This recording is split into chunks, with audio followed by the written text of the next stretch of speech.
আগামীকাল জুমার দিন আসরের নামাজের পর এই ৯টি দোয়া যে ব্যক্তি পাঠ করতে পারবে, ইনশাআল্লাহ আল্লাহ যদি কবুল করে নেয়, সে আল্লাহর জান্নাতে চলে যেতে পারবে।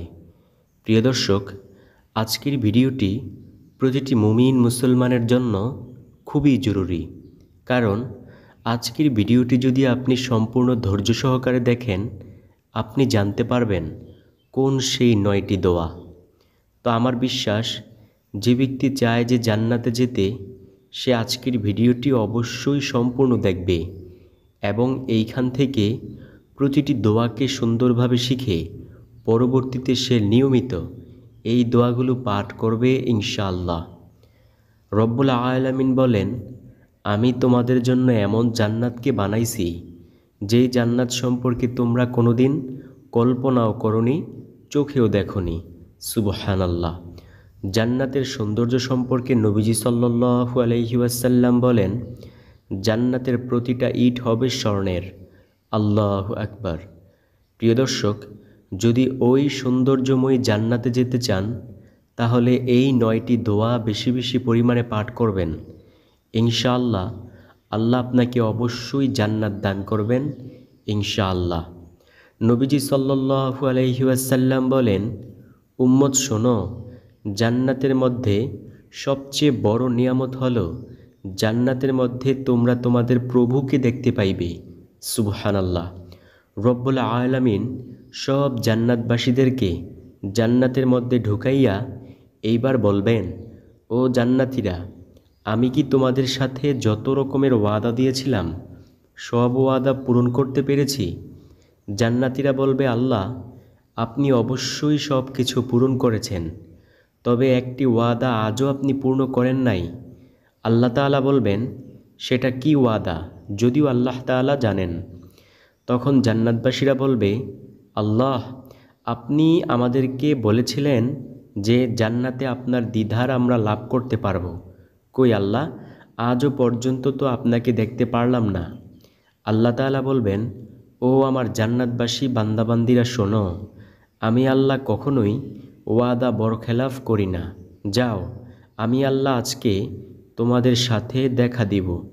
এই বলে রব্বুল আলামিন ৭০,০০০ নূরের পর্দা উঠাইয়া তার জান্নাতি বান্দাবান্দিদের সঙ্গে দেখা দিবেন।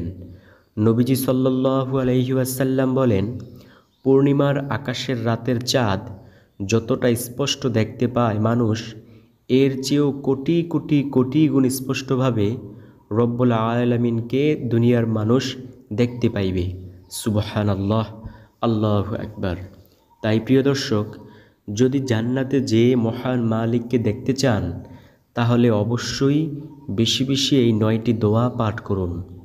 নবীজি সাল্লাল্লাহু আলাইহি ওয়াসাল্লাম বলেন, ১ নাম্বার দোয়া হলো, রব্বানা যালামনা আনফুসানা ওয়া ইল্লাম তাগফির লানা ওয়া তারহামনা লানাকুনান্না মিনাল খাসিরিন। আমরা সবাই জানি যে আমাদের আদি পিতা আদম আলাইহিস সালাম ও আম্মাজান হাওয়া আলাইহিস সালাম যখন জান্নাতি ফল খেয়ে ভুল করে বসলেন, তখন রব্বুল আলামিন তাদেরকে দুনিয়ার জমিনে পাঠিয়ে দিয়েছেন। একজনকে পৃথিবীর এ মাথায়, আরেকজনকে পৃথিবীর ও মাথায়। দুইজন পৃথিবীর দুই মাথায় থাকত। তাদের কারো সাথে কারো সাক্ষাৎ হতো না।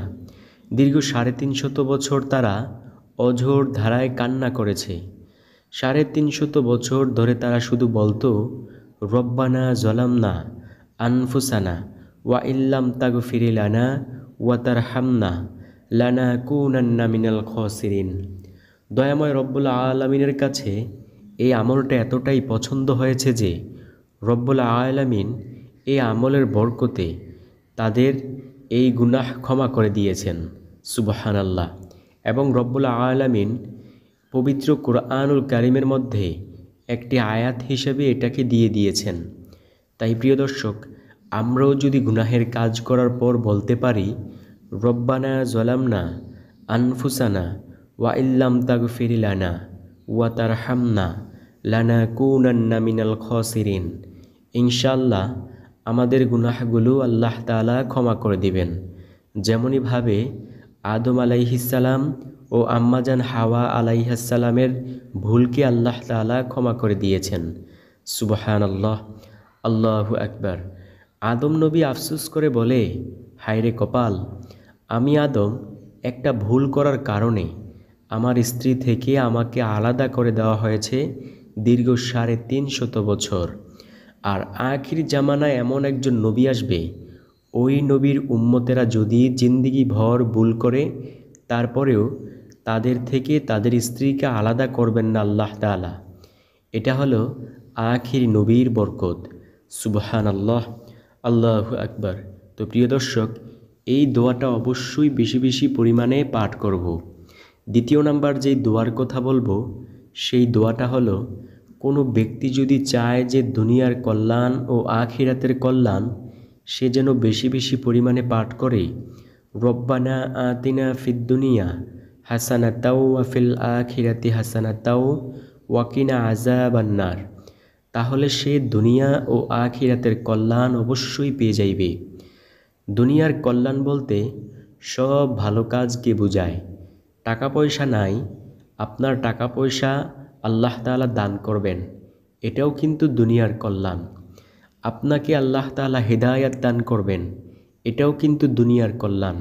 অর্থাৎ সব ভালো কাজগুলো হলো দুনিয়ার কল্যাণ, আর সব মন্দ কাজগুলো হলো দুনিয়ার অকল্যাণ। তাই আমরা যদি দুনিয়া ও আখিরাতের কল্যাণ চাই, তাহলে বেশি বেশি পরিমাণে বলবো রব্বানা আতিনা ফিদ দুনিয়া হাসানাতাও ওয়া ফিল আখিরাতি হাসানাতাও ওয়া কিনা আযাবান্নার। ইনশাআল্লাহ আল্লাহ সুবহানাহু ওয়া তাআলা আমাদেরকে দুনিয়া ও আখিরাতের কল্যাণ অবশ্যই দান করবেন ইনশাআল্লাহ। নবীজি সাল্লাল্লাহু আলাইহি ওয়াসাল্লাম যখন দুনিয়া ও আখিরাতের কল্যাণ চাইতেন, তখন তিনি এই দোয়াখানা পাঠ করতেন এবং উম্মতদেরকেও বলেছেন, উম্মতেরা, যদি তোমরা দুনিয়া ও আখিরাতের কল্যাণ চাও, তাহলে বেশি বেশি পরিমাণে বলিও রব্বানা আতিনা ফিদ দুনিয়া হাসানাতাও ওয়া ফিল আখিরাতি হাসানাতাও ওয়া কিনা আযাবান্নার। সুবহানাল্লাহ, আল্লাহু আকবার। তারপরের তৃতীয় নাম্বার দোয়া হলো সুবহানাল্লাহিল আযীমি ওয়া বিহামদিহি। নবীজি সাল্লাল্লাহু আলাইহি ওয়াসাল্লাম বলেন, ও সাহাবায়ে কেরাম শোনো, এই দুনিয়াতে যত কিছুর উপর সূর্য উদিত হয়, সব কিছুর চাইতে দামি বাক্য হলো সুবহানাল্লাহিল আযীমি ওয়া বিহামদিহি, আল্লাহু আকবার।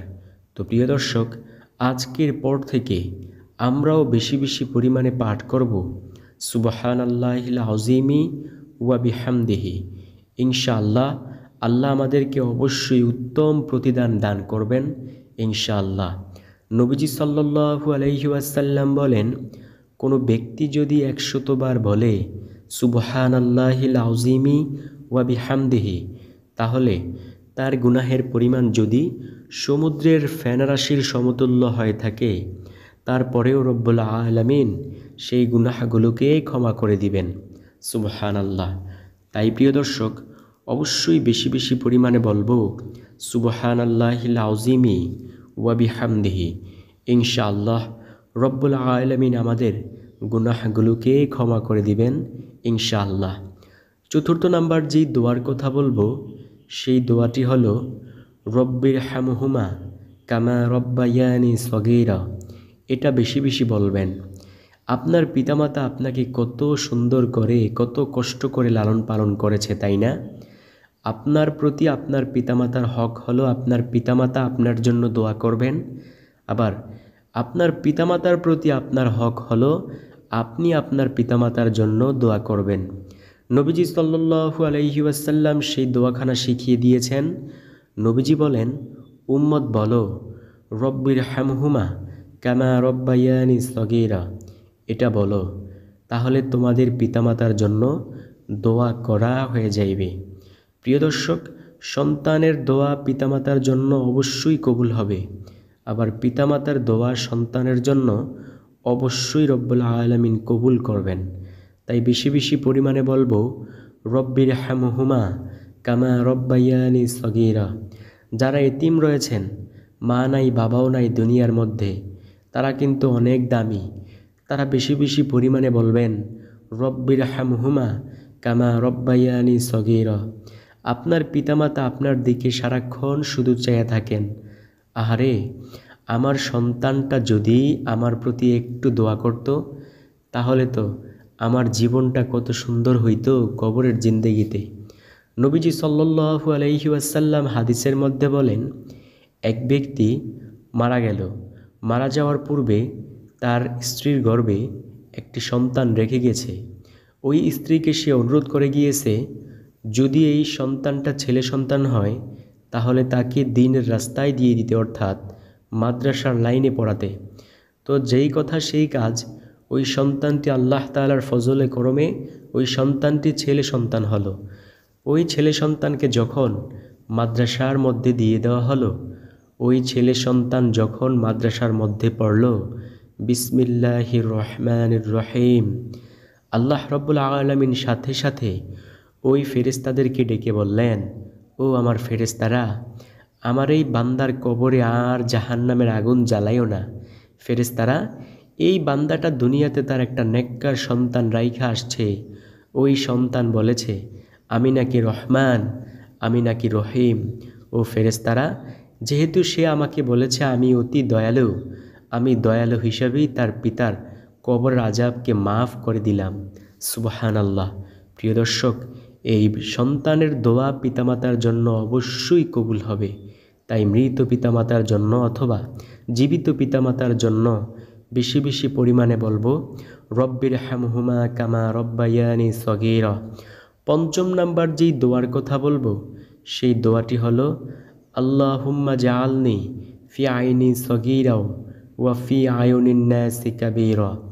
এই দোয়ার মাধ্যমে আপনি আল্লাহ তাআলার দরবার থেকে সগীরা গুনাহ ও কবিরা গুনাহ থেকে বেঁচে থাকার জন্য তৌফিক কামনা করলেন। আমি সব সময় একটা কথা বলি যে আল্লাহর কাছে যে যা চায় আল্লাহ তাকে অবশ্যই তা দান করেন। আপনি যদি আল্লাহর কাছে ভালো জিনিস চান, আল্লাহ আপনাকে ভালো জিনিসই দান করবেন। আপনি যদি সিনেমা হলে যাইতে চান, আল্লাহ আপনাকে বাধা দিবে না। ওই যে বলে যে আল্লাহ তাআলা এই দুনিয়াতে প্রতিটা মানুষকেই ছেড়ে দিয়েছেন, তবে নাটাই কিন্তু হাতের মধ্যে রেখেছেন। একজন ঘুড়িওয়ালা যখন একটি ঘুড়ি উড়ায়, তখন ঘুড়ি আকাশের মধ্যে গিয়ে বলে, মাথা নাড়া দেয় আর বলে আমি আর আসবো না। ঘুড়িওয়ালা মালিক বলতে থাকে, তুমি যতই বাহাদুরি করো না কেন, হাতের মধ্যে কিন্তু নাটাই আছে, যখন আমি টান দেব তুমি সেইখানে থাকতে পারবে না। ঠিক মালিক দুনিয়ার মানুষকে এই দুনিয়াতে পাঠাইয়া নাটাইটা হাতের মধ্যে রেখে দিয়েছেন। ওই নাটাই ধরে যখন টান দিবে সাথে সাথেই চইলা যাইতে হবে। কেউই থাকতে পারে না এই পৃথিবীতে, আমরাও থাকতে পারবো না। তাই রাস্তা দুইটা খোলা, হয়তো জান্নাতের রাস্তায় যাও, নয়তো জাহান্নামের রাস্তায় যাও। জান্নাতের রাস্তায় গেলে হবে কল্যাণকর জিন্দেগি, জাহান্নামের রাস্তায় গেলে হবে অকল্যাণকর জিন্দেগি। তো প্রিয় দর্শক, বেশি বেশি পরিমাণে বলবো আল্লাহুম্মা জাআলনি ফি আইনি সগীরা ওয়া ফি আয়ুনিন নাসি কাবীরা। তারপরের ষষ্ঠ নাম্বার দোয়া হলো বেশি বেশি পরিমাণে বলবেন রদিতু বিল্লাহি রব্বা ওয়া বিল ইসলামি দীনা ওয়া বি মুহাম্মাদিন সাল্লাল্লাহু আলাইহি ওয়াসাল্লামা নাবিয়্যা ওয়া রাসূলা।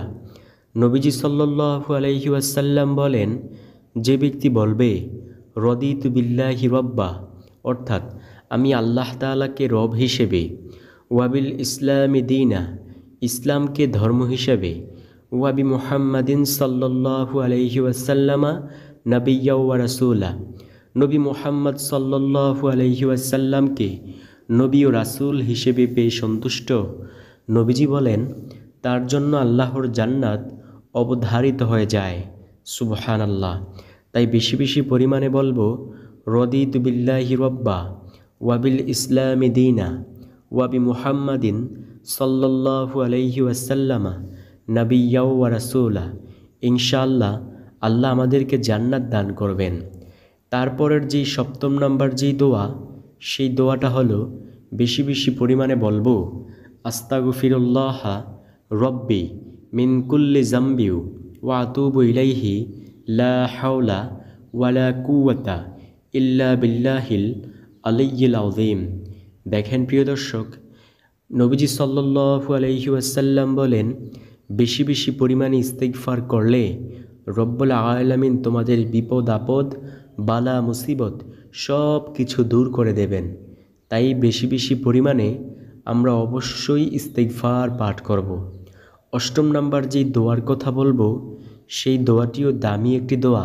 সেই দোয়াটি হলো ইয়া জাল জালালি ওয়াল ইকরাম। নবীজি সাল্লাল্লাহু আলাইহি ওয়াসাল্লাম বলেন, ইয়া জাল জালালি ওয়াল ইকরামের দ্বারা কোনো ব্যক্তি দোয়া করলে সেই দোয়াকে খালি হাতে ফিরায় না। তাই প্রিয় দর্শক, যদি আপনার দোয়া কবুল করাতে চান, এটার দ্বারা দোয়া করুন। নবম নাম্বার যেই দোয়ার কথা বলবো, সর্বশেষ নাম্বার দোয়া হলো বেশি বেশি পরিমাণে বলবেন সুবহানাল্লাহি ওয়া বিহামদিহি সুবহানাল্লাহিল আযীম। নবীজি সাল্লাল্লাহু আলাইহি ওয়াসাল্লাম বলেন, এই বাক্যগুলো অনেক বেশি ছোট কিন্তু মিজানের পাল্লায় অনেক বেশি ভারী হবে।